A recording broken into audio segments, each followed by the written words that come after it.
नमस्कार यहाँहरू सबैजनालाई पुनः स्वागत छ मेरो युट्युब च्यानलमा। म विशेषतः अहिले संविधानसँग सम्बन्धित भिडियोहरू बनाउने चाहिँ जमर्कोमा छु र भिडियो बनाएर युट्युबमा अपलोड गरेर तपाईँहरूको एउटा समक्ष चाहिँ ल्याउने कोसिस गरिरहेको छु। र विशेषतः संविधानसँग भिडियो योभन्दा अगाडि 2टा भिडियो बनाइसकेको छु, संविधानको परिचयसँग छ। कृपया तिनी भिडियोहरू हेर्नुभएको छैन भने भिडियोहरू हेरिदिनुहोस्, लाइक सब्सक्राइब कमेन्ट गरिदिनुहोस् र आउनुहोस् आज फेरि संविधानभित्रकै अर्को भिडियोको बारेमा चर्चा गरौँ। संविधानवाद र संविधानवाद के हो त यसको बारेमा हामी बुझ्नेछौँ। कुनै पनि विषयवस्तु हामी त्यसको जानकारी लिनुभन्दा पहिला अथवा त्यसको चाहिँ गहिरो अध्ययन गर्नुभन्दा पहिला अथवा चाहिँ त्यसको चाहिँ सन्दर्भ, त्यसको विषय क्षेत्र केलाउनुभन्दा पहिला हामीले त्यसको कन्सेप्ट अथवा चाहिँ त्यसको चाहिँ भनेको के हो, त्यसको परिभाषा, त्यसको अवधारणा चाहिँ हामीले जान्नुपर्छ। बिकज कन्सेप्ट इज पावर भने जस्तै आउनुहोस् पहिला हामी संविधानवादको चाहिँ कन्सेप्ट जानौँ। विशेषतः संविधानवाद 2टा शब्द मिलेर बनेको छ। यहाँ हेर्नु होला, 2टा शब्द मिलेर बनेको छ, एउटा संविधान एउटा वाद। संविधान विशेषतः हामीलाई कुनै पनि देशको एउटा मूल कानुन हो, जुन मूल कानुनलाई एउटा आधार बनाएर अथवा चाहिँ मूल कानुनलाई टेकेर हामीले देश सञ्चालन गर्ने सर्वत्र कानुनहरू निर्माण गर्दछौँ भनेर हामीले पढेका छौँ।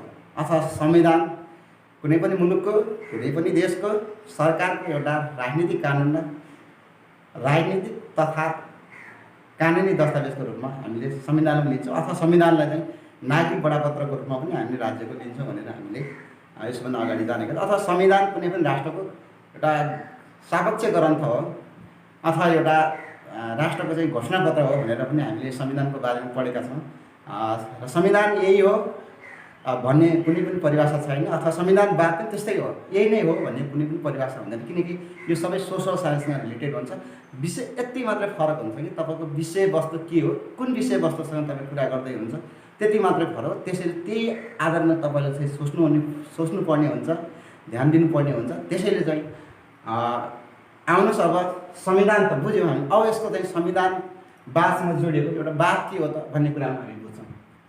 विशेष गरी वादको अर्थ हो विचार, एउटा दर्शन, एउटा वैचारिक आस्था, शास्त्रको रूपमा पनि हामी वादलाई लिन्छौँ। वाद भनेको एउटा दर्शन, विचार, यसलाई मैले चाहिँ शास्त्र पनि हामीले भन्छौँ। जस्तै प्रकृतिवाद एउटा चाहिँ व्यवहारिज्म हुन्छ, एउटा व्यवहारवाद, संज्ञानवाद भने जस्तै एउटा यो वाद भनेको विचार हो, दर्शन हो, एउटा चाहिँ आस्था हो, अथवा चाहिँ एउटा यसलाई सबै चाहिँ परिवर्तित आस्था, परिवर्तित शास्त्र, परिवर्तित दर्शन अथवा चाहिँ परिवर्तन विचारको रूपमा हामीले वादमा लिन्छौँ। अथवा अब हामीले चाहिँ संविधानवादलाई एकरूपतामा कुरा गर्दाखेरि यसको कन्सेप्ट क्लियर हुँदाखेरि के रहेछ त, संविधानकै नयाँ वैचारिक आस्था, संविधानकै विकसित स्वरूप, संविधानकै रूपान्तरण नै संविधानवाद हो भन्ने कुरा हामीले बुझ्छौँ। अब यसभित्र हामीले विशेष त पढ्नुपर्ने परिचय र अवधारणा संविधानवादको विकासक्रम के कसरी भएको छ यो कुराहरू मैले चाहिँ तपाईँहरू समक्ष गर्नेछु। संविधानवादका चाहिँ किसिम र प्रकारहरू के कस्तो छन् त्यसको बारेमा कुरा गर्नेछु। संविधानवादका आधारहरू, चरित्रहरू भने पनि, गुणहरू भने पनि, पक्षहरू भने पनि, अवयवहरू भने पनि सबै एउटै हो। यो के हो त त्यसको बारेमा चाहिँ हामी परिचर्चा गर्नेछौँ। र संविधानवादका चाहिँ आयामहरू के हुन् त्यसको बारेमा भन्नेछु र नेपालमा चाहिँ यसको अभ्यासहरू के कस्तो भइरहेको छ यसको बारेमा चाहिँ मैले जानकारी दिनु। बिचरा कृपया तपाईँले चाहिँ भिडियो क्लिक गरिसकेपछि अन्तिमसम्म हेरिदिनु होला। यो मैले विशेषतः चाहिँ यसलाई व्यवहारिक हिसाबले चाहिँ पस्ने कोसिस गर्नेछु। र आउनुहोस् अब हामी संविधानको एउटा संविधानवादको हामीले अर्थ त थाहा पायौँ। एउटा शाब्दिक अर्थको रूपमा चाहिँ हामीले एउटा संवैधानिक विचार, संवैधानिक दर्शन, संवैधानिक चाहिँ एउटा शास्त्रको रूपमा चाहिँ संविधानवादलाई एउटा शाब्दिक अर्थलाई लियौँ भने यसको डिटेलिङ अथवा चाहिँ यसको अवधारणा के हो, परिभाषा के हो, त्यो हामी चाहिँ कुरा गर्छौँ। विशेषतः संविधानको निर्माण अथवा कुनै पनि देश मुलुक अहिले एउटा विश्वव्यापीकरणको लहरसँगै संविधान बनाउने लहर अथवा चाहिँ संविधान निर्माण गरेर एउटा कार्यान्वयन गर्ने लहरसँगै संविधानवाद पनि विकास भएको अथवा चाहिँ नयाँ एउटा अवधारणाको रूपमा चाहिँ आएको हो। विश्वमा विभिन्न राजनीतिक एउटा घटना, राजनीतिक एउटा सङ्घर्ष, विशेषतः चाहिँ एउटा जनताका जनाकाङ्क्षा, इच्छा, चाहना बढोत्तरी हुँदै क्रममै एउटा संविधान संविधानलाई एउटा विकसित हिसाबले लैजानुपर्छ अथवा चाहिँ संविधानलाई चाहिँ एउटा अझै पनि संविधानको मूल मर्म चाहिँ जनता समक्ष अथवा जनतासँग सम्बन्धित बनाएर संविधानलाई चाहिँ बनाउनुपर्छ अथवा संविधानलाई जनताको जनआकाङ्क्षा पुरा हुने खालको नागरिक सर्वोच्चता संवैधानिक सर्वोच्चता बनाउनुपर्छ भन्ने हिसाबले चाहिँ यो बिस्तारै यसको विकसित अथवा यो अवधारणा चाहिँ आएको हो भन्ने कुरा हामीले एकातिर हामीले थाहा पाउन सक्छौँ। अर्को कुरा विशेषता एउटा कुरा हामीले जान्नुपर्ने के हो भने संविधानको बारेमा अथवा संविधान र संविधानवादलाई एकै ठाउँमा ल्याउन जान्नुपर्ने कुरा के हो भने संविधान हुँदैमा संविधानवाद हुँदैन साथीहरू, यो कुरा हामीले बुझ्नुपर्छ। यदि कुनै पनि देशमा एउटा संविधान छ भन्ने बित्तिकै त्यसको संविधानवाद छ भन्न मिल्दैन, तर यदि संविधानवाद भएको संविधान छ भने त्यो संविधान पूर्णता छ भन्ने बुझ्नुपर्छ। यसको अर्थ संविधान हुँदैमा संविधानवाद हुन्छ भन्न सकिँदैन, तर यदि संविधानवाद अवलम्बन गरेको संविधान छ भने त्यसले त्यो संविधान पूर्णता छ भन्ने पनि एउटा कुरा हामीले यो कुरा पनि बुझिराख्नु हेर्नुहोस् है। मैले प्रायः जस्तो यसलाई चाहिँ पोइन्टेड हिसाबले चाहिँ मैले चाहिँ नोटिस गराउने छु, त्यो कुरा तपाईँले ध्यान दिनु होला। अब यसको परिचय र अवधारणाको बारेमा अझै कुरा गरौँ। संविधानवाद एउटा स्वेच्छाचारिता विरुद्धको शासकीय दर्शन र एउटा संवैधानिक सर्वोच्चता अथवा कानुनी सर्वोच्चता सहित अथवा हामीले नागरिक सर्वोच्चता सहितको सीमित सरकारको अवधारणाको रूपमा पनि हामीले संविधानलाई लिन्छौँ। भनेको सरकार जुन हामीले परम्परागत नै हेर्दाखेरि सरकार एउटा शासकको सीमिततामा हुन्थ्यो अथवा चाहिँ एउटा राजाको सीमिततामा हुन्थ्यो अथवा चाहिँ एउटा चाहिँ कुनै एउटा दलको एउटा पार्टीगतको चाहिँ सीमिततामा हुन्थ्यो, तर चाहिँ त्यो चाहिँ एउटा स्वेच्छाचारिताले चाहिँ आफ्नो एउटा शासकको रूपमा चाहिँ जनताको समक्ष उपस्थित हुन्थे। तर यो कुरा जनता अथवा चाहिँ जनता सशक्तिकरण हुँदै जाँदा यो कुरा जनतालाई मान्य भएन। त्यो भएपछि बिस्तारै चाहिँ यो अब चाहिँ जनताको पक्षमा संविधान हुनुपर्छ, जनता नागरिक सर्वोच्चतालाई कायम गर्नुपर्छ भन्ने किसिमसँगै एउटा स्वेच्छाचारिता सरकार चाहिँ स्वेच्छाचारी हुनु हुँदैन, त्यसको चाहिँ एउटा विरुद्धमा एउटा शासकीय स्वरूप एउटा कानुनी सर्वोच्चता संवैधानिक सर्वोच्चता भनेर एउटा सीमित सरकारको रूपमा पनि हामीले यसको परिचय अवधारणाको रूपमा हामीले लिन्छौँ। अझ विशेष गरी यसको अझै अर्को नोटिस गराउँछु मैले, संविधानवाद एउटा उदारीकरणको शासनको रूपमा पनि हामीले लिन्छौँ। उदारीकरणको रूपमा पनि एउटा नागरिक कर्तव्यहरूको हक अधिकारको एउटा सुनिश्चित गर्ने, त्यसको अधिकारको जुन संरक्षण सुरक्षा गर्ने, त्यसको प्रत्याभूति गर्ने रूपमा पनि हामीले संविधानवादलाई लिन्छौँ। र संविधानवादलाई अझै बुझ्दाखेरि के भन्छ भने संविधानवाद संविधानको एउटा नयाँ नवीनतम अवधारणाको रूपमा पनि हामीले संविधानवादलाई लिन्छौँ। के भन्दा लिन्छौँ त संविधानवाद संविधानको नवीनतम अवधारणा हो अथवा चाहिँ संविधानमा अझै एउटा समय परिस्थिति अनुसार जुन जनताको जनाकाङ्क्षा अनुसार बिस्तारै चाहिँ त्यसलाई चाहिँ एउटा परिमार्जनको रूपमा एउटा जनतामुखी जनादेशमुखी चाहिँ बनाएको अवधारणाको रूपमा संविधानवादलाई लिन्छौँ साथीहरू। त्यसैले तपाईँहरू बुझ्नुपर्ने के हो भने संविधानवादले कहिले जनताको पक्षमा कुरा गर्छ, एउटा राजनीतिक दर्शनलाई सीमितता बनाउँछ, राजनीतिक जुन दलहरूलाई अथवा राजनीतिक शक्तिलाई चाहिँ एउटा अधिकार एउटा संविधानमै अधिकार कर्तव्य र अधिकार एउटा सीमितता बनाउँछ, एउटा राज्यका निर्देशक सिद्धान्त दायित्व नीतिहरूको चाहिँ एउटा पूर्ण चाहिँ रूपमा चाहिँ एउटा किटान गरिदिन्छ। यो हो संविधानवाद साथीहरू। अब म कुरा गर्दैछु संविधानवादको विकासक्रम के कसरी भयो भन्ने कुरा हामीले बुझ्छौँ। विभिन्न किसिममा योसँग सम्बन्धित हामीले केही संविधानवादसँग सम्बन्धित सिद्धान्तहरू जान्नुपर्छ र संविधानवाद यो कसरी भयो अथवा यसको चाहिँ एउटा पृष्ठभूमि ऐतिहासिक पृष्ठभूमिको बारेमा थाहा पाउनुपर्छ। के हो त ती कुराहरू मैले तपाईँहरूलाई केही नोटिस अथवा केही पोइन्टमा मैले नोटिस गराउँछु। र आउनुहोस् हामी संविधानवादको एउटा परम्परागत हिसाबले हामी कुरा गर्दा संविधानवादको एउटा विकासको कुरा गर्दा विशेषता हामीले बेलायतलाई नै मान्छौँ साथीहरू। बेलायतको म्याग्ना कार्टाले विशेष गरी राजाको अधिकारलाई एउटा जनता संसद को एउटा जुन सीमितता बनाएर जनतालाई एउटा चाहिँ जुन शासनमा एउटा उनीहरूको चाहिँ सक्षमता एउटा त्यसलाई अर्को शब्दले भन्दा एउटा नागरिक सर्वोत्ता गरेको जुन 1215 जुन 15मा भएको म्याग्ना कार्टालाई पनि हामीले मान्छौँ साथीहरू। एउटा त्यसको जननी अथवा त्यसको उत्पत्ति भनौँ भने बेलायतलाई नै हामीले मान्दछौँ। संविधानको उत्पत्ति पनि बेलायतलाई नै मान्दछौँ, तर संविधानवादको उत्पत्ति पनि हामीले बेलायतलाई नै मान्दछौँ। यो कुरा चाहिँ हामीले नोटिस गर्नुपर्ने हुन्छ।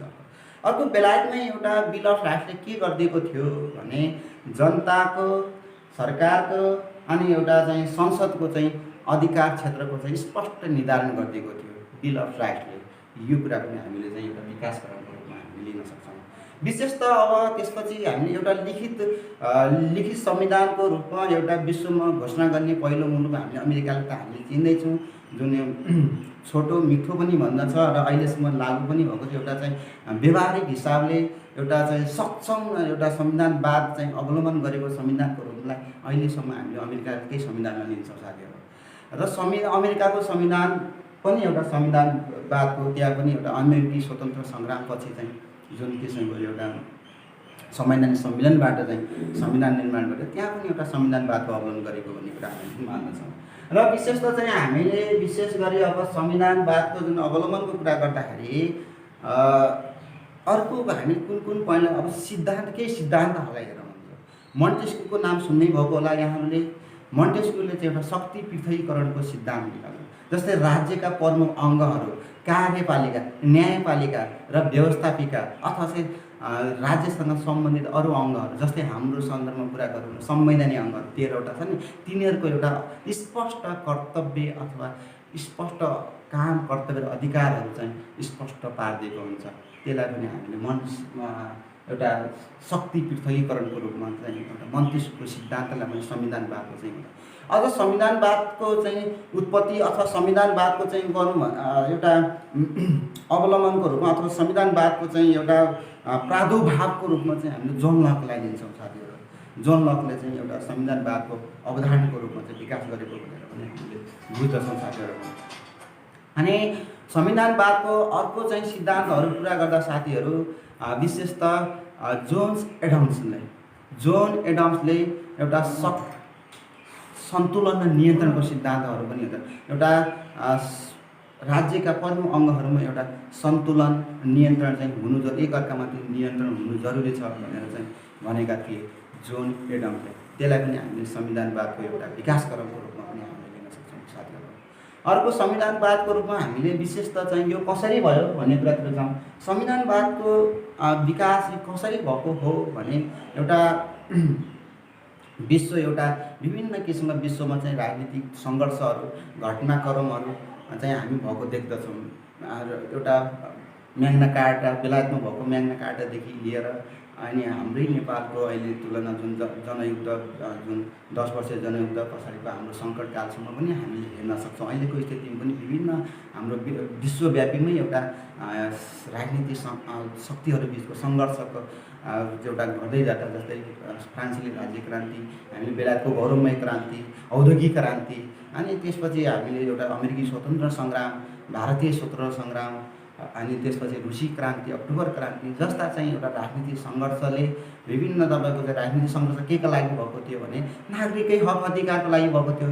त्यसैले चाहिँ ती सङ्घर्षहरूपछि एउटा चाहिँ विभिन्न किसिमको राजनीतिक दलहरू अथवा चाहिँ शक्तिहरू बिचको एउटा वैमनस्यता, एउटा विवादको अन्त्य गर्न नै एउटा संविधान मात्रै नभएर संविधानभित्र पनि एउटा संविधानवादको अवलम्बन गर्नुपर्छ भन्ने त्यसपछिको चाहिँ एउटा बौद्धिक विकास भनौँ, संविधानको एउटा बौद्धिक विकास भनौँ, संविधानको एउटा विकसित स्वरूप भनौँ, अथवा चाहिँ एउटा नागरिक सर्वोच्चताको संविधान भनौँ, त्यसलाई पनि हामीले बिस्तारै चाहिँ त्यसलाई पनि एउटा विकास भएको भन्ने कुरा। अर्को एउटा उदारीकरणको शासनको अवलम्बन, शक्ति पृथकीकरण, एउटा सन्तुलन नियन्त्रणको सिद्धान्तको एउटा विकास हुँदै जानु, त्यो पनि एउटा संविधानवाद हो। बिस्तारै जनता सशक्तिकरण हुनु अथवा नागरिक सशक्तिकरण हुनु, एउटा विभिन्न किसिमको एउटा समावेशीकरण होइन, समानुपातिक लैङ्गिक सशक्तिकरण जस्ता चाहिँ एउटा विश्वव्यापीकरणको लहरलाई अथवा अरू पनि हामीले चाहिँ विभिन्न किसिमको एउटा पूर्वाधार विकासको चाहिँ एउटा निर्माण र विकाससँगै एउटा दिगो विकासको एउटा लहरसँगै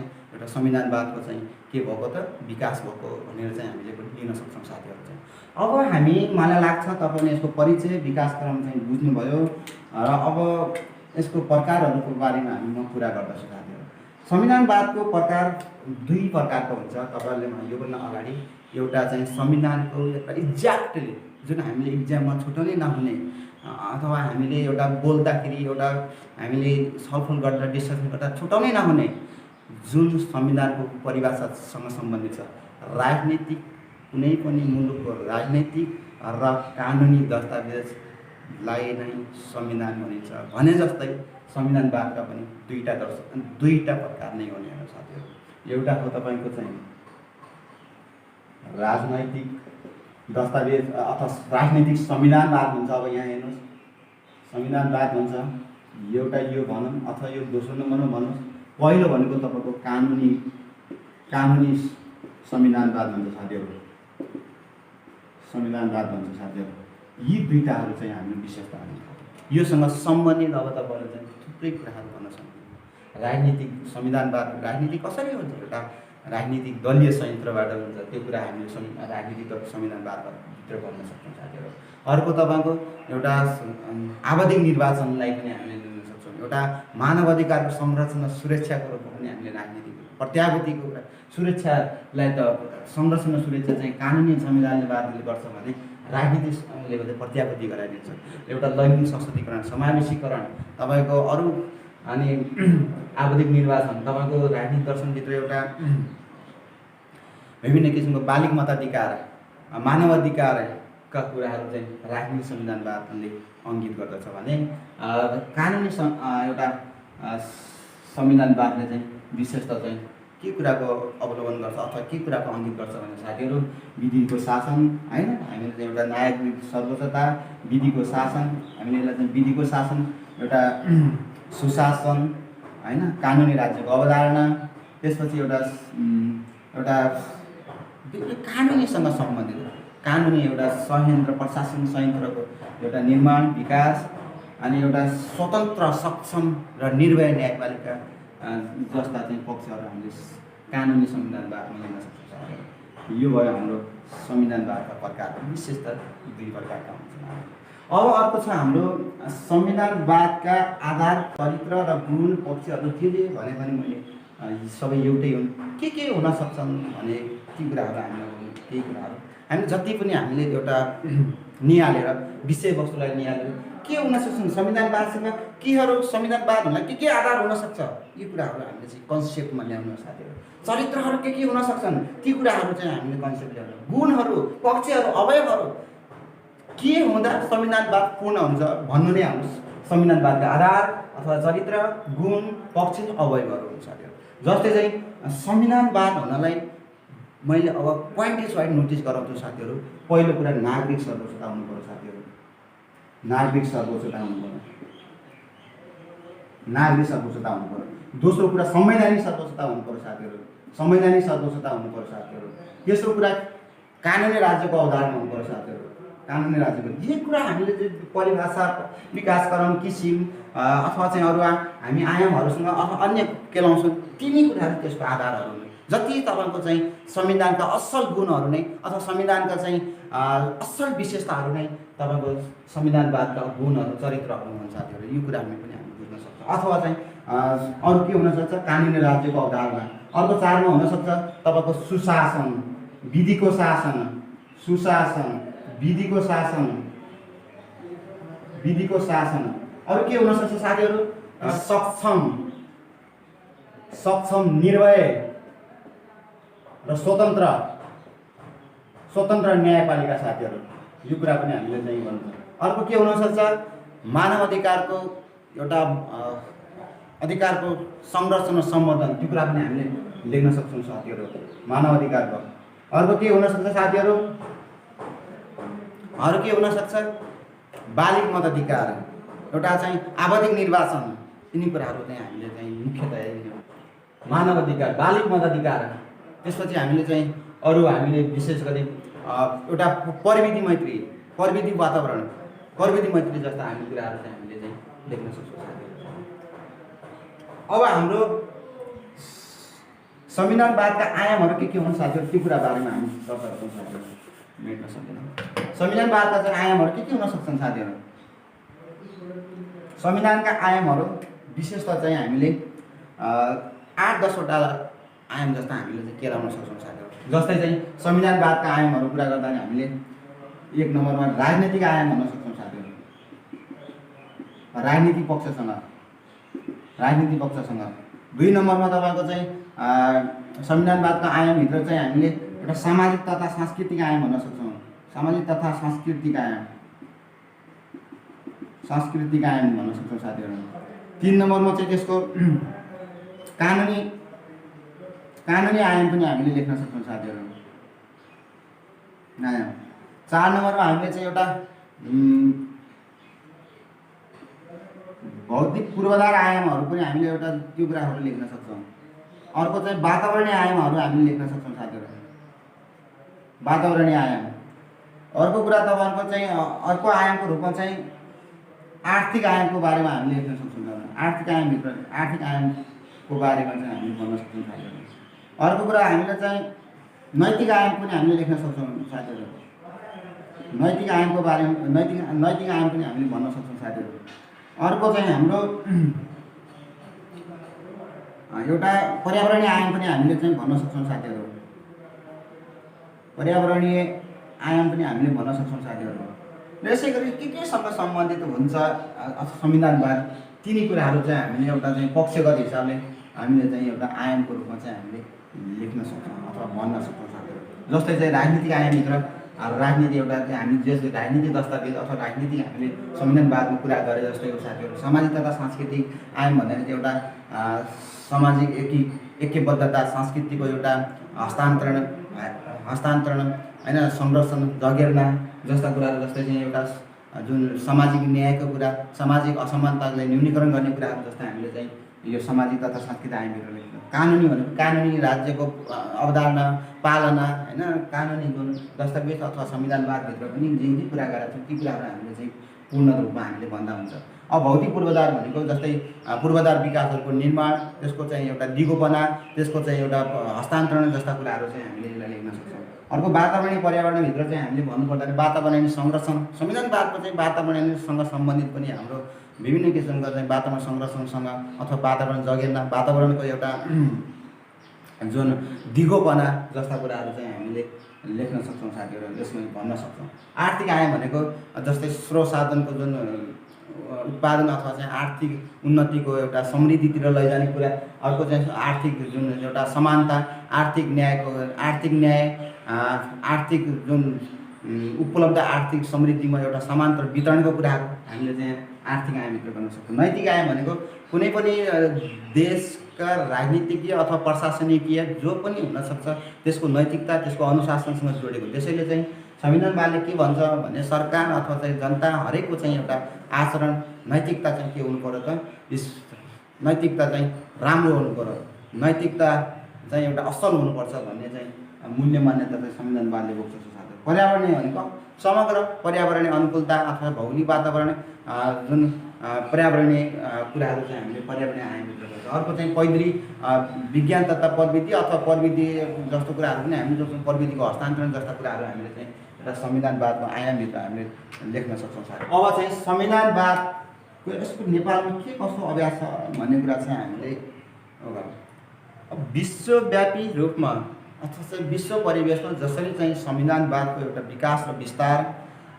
एउटा भइरहेकै अवस्थामा हाम्रो नेपालमा पनि त्यसको प्रभाव एउटा विश्वव्यापीकरणको लहरसँगै विश्वव्यापीकरणको प्रभाव र दबावको कारणले नेपालमा पनि त्यसको चाहिँ एउटा प्रभाव नपर्ने होइन, प्रभाव पर्नु स्वाभाविकै हो र प्रभाव पर्नु पनि पर्दछ। नेपालमा पनि विभिन्न एउटा पूर्वकालदेखि नै एउटा प्राचीन कालदेखि नै विभिन्न एउटा शाहकालभन्दा अगाडि मध्यकालभन्दा मल्लकाल भनौँ अथवा चाहिँ त्योभन्दा गोपाल वंशदेखि यता किराँत वंश, सोम वंश हुँदै जुन एउटा राणा शासन, शाहकाल राणा शासनको एउटा हुँदै एउटा जुन 2004 सालको संविधान निर्माण हुँदा, 7 सालको संविधान निर्माण हुँदा, 15 हुँदा, त्यस्तै 19 र 47 र 63 प्लस अनि अहिलेको हाम्रो हालको जुन संविधान कार्यान्वयनको अवस्थामा रहिरहँदाखेरि संविधानवादको के कस्तो छ भन्नु नै नेपालको संविधानवादको प्र्याक्टिस के कस्तो छ भनेर क्वेसन आउनु र अथवा हामीले बुझ्नुपर्ने कुरा यो हो साथीहरू। के हाम्रो नेपालको संविधान अथवा विकासक्रमसँगै संविधानवादको अवलम्बन के कस्तो थियो भनेर नै एउटा चाहिँ क्वेसनको रूपमा हामीलाई इक्जामहरूमा सोधिदिन सक्छ अथवा चाहिँ हामीले बुझ्नुपर्ने जान्नुपर्ने कुरा पनि हो। 2004 सालको संविधानमा के थियो त? के संविधानवाद अँगालेको थियो भन्न मिल्छ? पक्कै पनि भन्न मिल्दैन, किनकि त्यहाँको शासकीय सत्ता, सार्वभौम सत्ता, राजकीय सत्ता सबै श्रीतिनमा हुने कुरा थियो। त्यसैले त्यो तपाईँको शासकीय अथवा राजनीतिक सार्वभौम सत्ता, राजकीय त्यो सबै चाहिँ उसमा व्यक्तिमा अथवा चाहिँ एउटा सीमित व्यक्तिमा हुन बित्तिकै त्यो चाहिँ संविधानवाद हो भनेर भन्न मिल्दैन। अनि त्यसपछि तपाईँको 2007 सालको पनि तपाईँको राजामा छ त्यो सार्वभौम सत्ता र एउटा राजकीय सत्ता राजामा छ, त्यो पनि भन्न मिल्दैन। 2015 सालको पनि त्यही हो, 19 को पनि त्यही हो। 19 त अझ राजाकै सबै राजाकै हक अधिकार हो अथवा राजाले नै आफ्नो एउटा शासकको रूपमा शासकीय रूपमा चाहिँ एउटा 19 को संविधानमा लिन्छ। र 2047 को संविधानमा आउँदा विशेष त 2047 सालकै मैले क्लियर तपाईँहरूसँग कुरा गर्दा अथवा मैले भन्दा हाम्रो नेपालको संविधानको विकासक्रमसँगै संविधानवाद अवलम्बन गरेको संविधान भनेको 2047 साल अथवा नेपाल अधिराज्यको संविधान 2047 सालकै संविधानले लिन्छ साथीहरू। यहाँ विशेष त त्यहाँ एउटा प्रजातन्त्रको पुनर्बहालीपछि संविधान निर्माण गर्ने क्रममा त्यहाँ सार्वभौम सत्ता चाहिँ जनतामा आएको थियो। राजकीय सत्ता चाहिँ तपाईँको चाहिँ के थियो विशेष त फेरि राजामै थियो। हेर्नुहोस् यो कुरा पनि बुझ्नु होला तपाईँ, राजकीय सत्ता राजामा थियो तर तपाईँको सार्वभौम सत्ता चाहिँ जनतामा आएको थियो। त्यसैले चाहिँ भनिन्छ नेपालको इतिहासमा चाहिँ संविधानवाद अवलम्बन गरेको पहिलो संविधानको रूपमा चाहिँ 47 सालको संविधान लिन्छ र व्यावहारिक प्रयोग एउटा व्यावहारिक हिसाबले चाहिँ त्यसलाई प्रयोग गर्न आएको भनेको 47 सालको संविधानलाई नै मानिन्छ साथीहरू। त्यसपछि 2063 सालको संविधानले त्यसलाई अझ झन प्रभावकारी रूपमा चाहिँ बनाउन खोज्यो। त्यसपछि एउटा राजकीय सत्ता पनि अब जनतामा आएको छ। सार्वभौम सत्ता त जनतामा थियो नै, त्यसपछि राजकीय सत्ता पनि हाम्रो जनतामा आएर त्यसलाई एउटा पनि त्यसलाई प्रभावकारी रूपमा चाहिँ बनाउन खोजिएको भनेर चाहिँ भन्न मिल्छ अथवा भन्न सकिन्छ साथीहरू। र अर्को अहिलेको चाहिँ हाम्रो एउटा विभिन्न एउटा सङ्क्रमणकाल अथवा एउटा चाहिँ संविधान निर्माणको जुन एउटा लामो अन्तरको रूपमा एउटा संविधान सभाको 2वटा चुनाव गराएर जुन हाम्रो 2072 सालको संविधान एउटा चाहिँ संविधान निर्माण भयो र यसले त विशेष त चाहिँ अहिले यसको विस्तार संविधानवादको केही विस्तार चाहिँ भएको भन्न मिल्छ। विशेष गरी संविधानवादलाई एउटा अवलम्बन गरेर एउटा पूर्णतया त अब भन्न मिल्दैन, कुनै पनि एउटा पक्षको चाहिँ यसको एउटा अपवाद राम्रो पक्ष नराम्रो पक्ष दुइटै हुन्छ, तर राम्रो पक्ष कति छ भन्ने कुरामा चाहिँ विस्तार चाहिँ गर्न खोजिएको छ 2072 सालको संविधानलाई। र त्यसलाई विस्तार लिँदै एउटा अझै पनि नागरिकलाई एउटा नागरिक सर्वोच्चता, एउटा कानुनी सर्वोच्चता, एउटा संवैधानिक सर्वोच्चताको रूपमा चाहिँ विकास गर्न खोजेको छ। यति कुरा हामीले बुझ्न सक्छौँ। र संविधानवादको के पूर्ण रूपमा के अझै पनि यसको अपवादको रूपमा पनि केही हुनसक्छ। अब अपवादको रूपमा भन्नुपर्दा अब बाधाहरूका फुकाउने कुरा यो अहिले पनि हाम्रो त्यो राष्ट्रपति छ, एउटा त्यो व्यवस्था हो, संविधानले व्यवस्था गरेको छ, त्यो एउटा अपवादको रूपमा लिन्छ साथीहरू चाहिँ। विशेष त चाहिँ अब अझै पनि हाम्रो अरू कुरा गर्दाखेरि एउटा मौलिक हकको कार्यान्वयन 3 वर्षभित्र जुन गर्नलाई 3 वर्षभित्र चाहिँ कानुन बनाउन सक्ने त्यो पनि अपवादको रूपमा के मूलभूत रूपमै एउटा संविधानमै मौलिक हकको व्यवस्था गरिसकेपछि जस्तै रोजगारीको, खाद्यको अनि स्वास्थ्यको यो चाहिँ के कानुन बनाउन आवश्यक छ भन्ने कुरा चाहिँ एकातिर चाहिँ व्याख्या विश्लेषण हाम्रो छ, त्यो अपवादको रूपमा हामीले लिन सक्छौँ। र यस्तै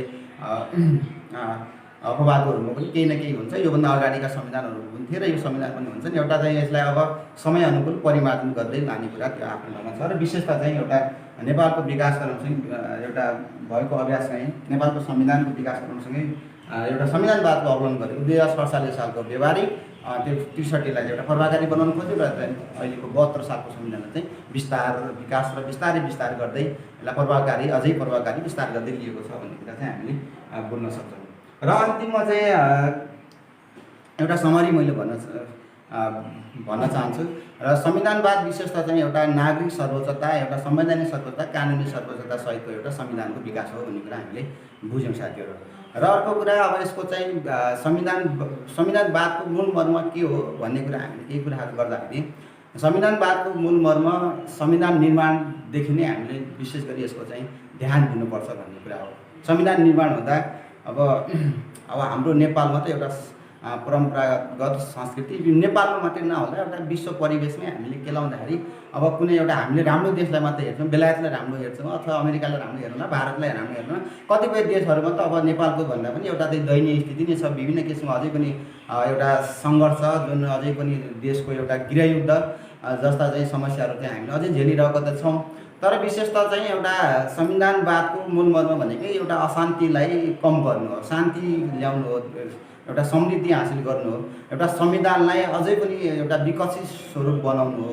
त्यो कुरा चाहिँ हामीले एउटा संविधानको मूल मर्म नै मान्छौँ। र संविधानको मूल मर्म विशेष गरी यो एउटा संविधान निर्माणदेखि लिएर यसको परिमार्जन, परिपालना र परिमार्जनसँगै र यसको परिमार्जन अथवा संशोधनसँगै यसको दिगोपनासँग सम्बन्धित छ साथीहरू। चाहिँ यसले चाहिँ अँगालो छ, दिगोपना हुनुपर्छ संविधानवादको अवलम्बन त्यो।